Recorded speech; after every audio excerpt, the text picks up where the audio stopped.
भार टुकड़े गए। ये खालिस्तानी है, ये माओवादी है, पाकिस्तानी प्रो चाइनीज प्रोजेक्ट।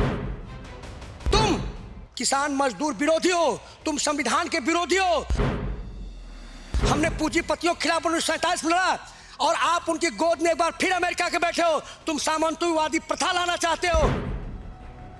तुम राम राज की बात करते हो, हिंदू धर्म की बात करो। मैं पूछना चाहता हूं, ये पूरा देश कौन मिलकर लड़ा? सभी उसमें हिंदू मुस्लिम सिख ईसाई सब मिलकर लड़ा था। आज अकेले क्यों? आपने लाल बहादुर शास्त्री का नाम लिया।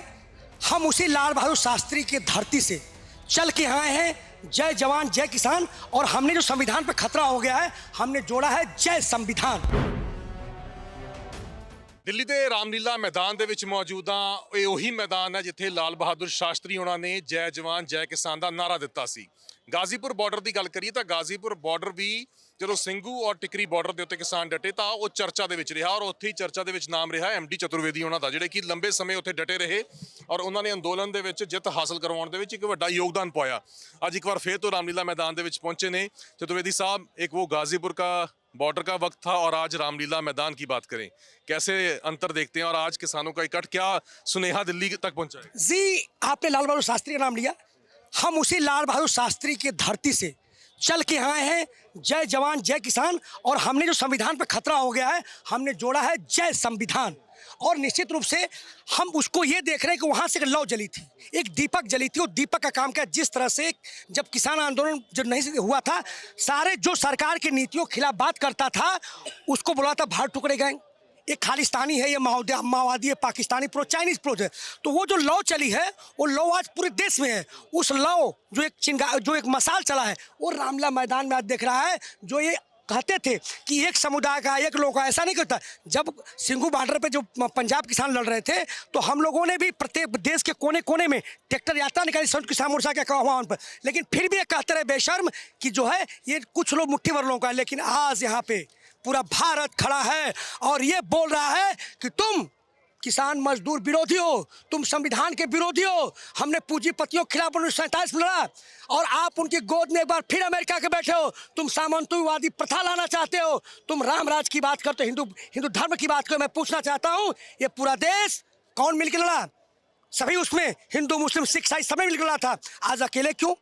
आप यहाँ पे अलग जाति धर्म संप्रदाय खान पान सब कुछ अलग है। कैसे एक नीति एक देश चलेगा? जो मीटिंग हुई, 5 मीटिंगां हुई तो उन्होंने ये गल कही कि हम तो किसानों के साथ बातचीत करने के लिए तैयार हैं और प्रपोजल भी देखे घर की 5 फसलों पे एमएसपी कहते ले लो, बढ़िया प्रपोजल है और कहते किसानों को ये ले लेना चाहिए। जी, मैं तो यहाँ जोड़ना चाह रहा हूँ कि ये बताइए, जो प्याज उगाता है, धनिया उगाता है, मिर्चा उगाता है, गोभी, सब्जियों पे भी मिलना चाहिए, दूध पे मिलना चाहिए। आप 5 फसलों की बात कर रहे हैं।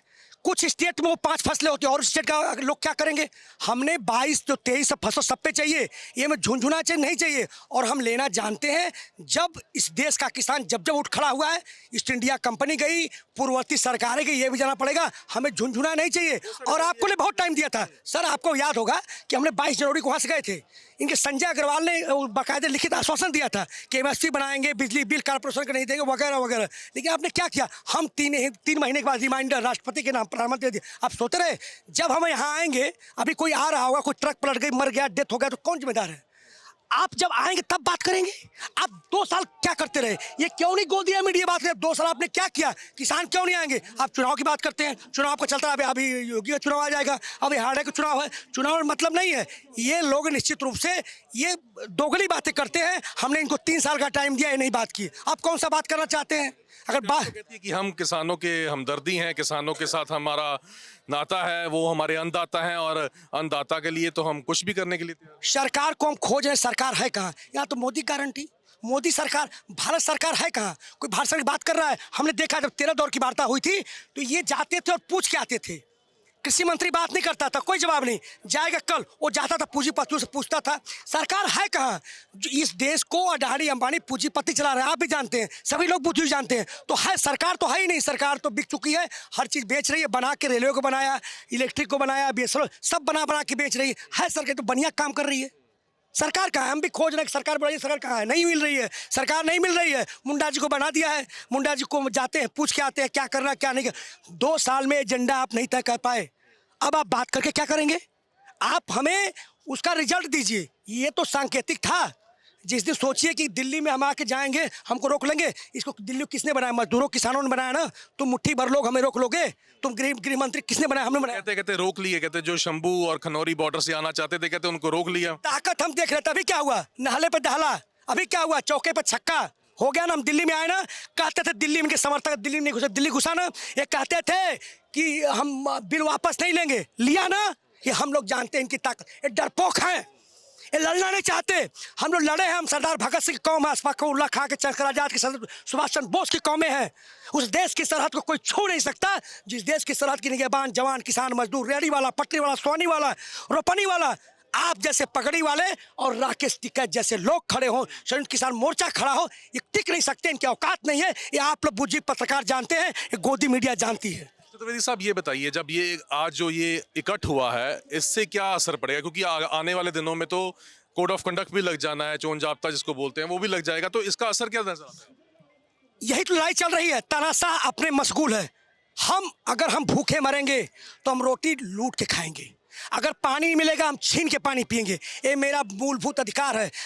क्या कि किसके लिए? जब प्रजा ही नहीं रहेगी तो राजा क्या करेगा?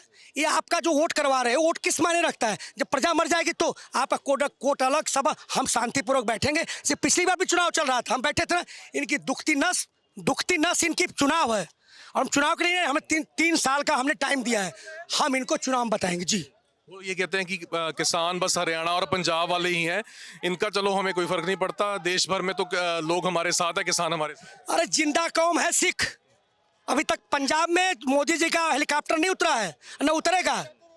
और रही बात ये यहाँ की, ये पूरे देश के किसान हैं। ये पंजाब के किसान का कोई जाति नहीं होती, चाहे पंजाब किसान हो, चाहे यूपी का, छत्तीसगढ़, महाराष्ट्र, गुजरात, आसाम, बंगाल, यानी कश्मीर से कन्याकुमारी तक उसकी एक जाति है, मोदी जी किसान। आज जिस दिन किसान खड़ा होगा, जैसे रामलीला मैदान में खड़ा है, तुम्हारे छक्के छूट जाएंगे। ये पूरे बुद्धिजीवी जो 20% IAS IPS रिटायरमेंट हो रखे हैं, सब जानते हैं किसान जाति हमारे। किसान सब इकट्ठे, कोई जात धर्म संप्रदाय से मतलब नहीं है। धन्यवाद। तो किसान ਅੱਜ ਰਾਮਲੀਲਾ ਮੈਦਾਨ ਦੇ ਵਿੱਚ ਪਹੁੰਚੇ ਸੀ ਔਰ ਆਪਣੀਆਂ ਗੱਲਾਂ ਉਹਨਾਂ ਦੇ ਵੱਲੋਂ ਸਾਂਝੀਆਂ ਕੀਤੀਆਂ ਗਈਆਂ ਨੇ ਔਰ ਕਹਿ ਰਹੇ ਨੇ ਕਿ ਰਾਮਲੀਲਾ ਮੈਦਾਨ ਦੇ ਵਿੱਚ ਤਾਂ ਅਸੀਂ ਪਹੁੰਚੇ ਹਾਂ ਪਰ ਸਾਡੀ ਗੱਲਾਂ ਦੇ ਉੱਤੇ ਵੀ ਜ਼ਰੂਰ ਗੌਰ ਕੀਤਾ ਜਾਵੇ। ਕੈਮਰਾ ਪਰਸਨ ਦਵਿੰਦਰ ਨਾਲ ਗਗਨਦੀਪ ਸਿੰਘ ਪ੍ਰੋ ਪੰਜਾਬ।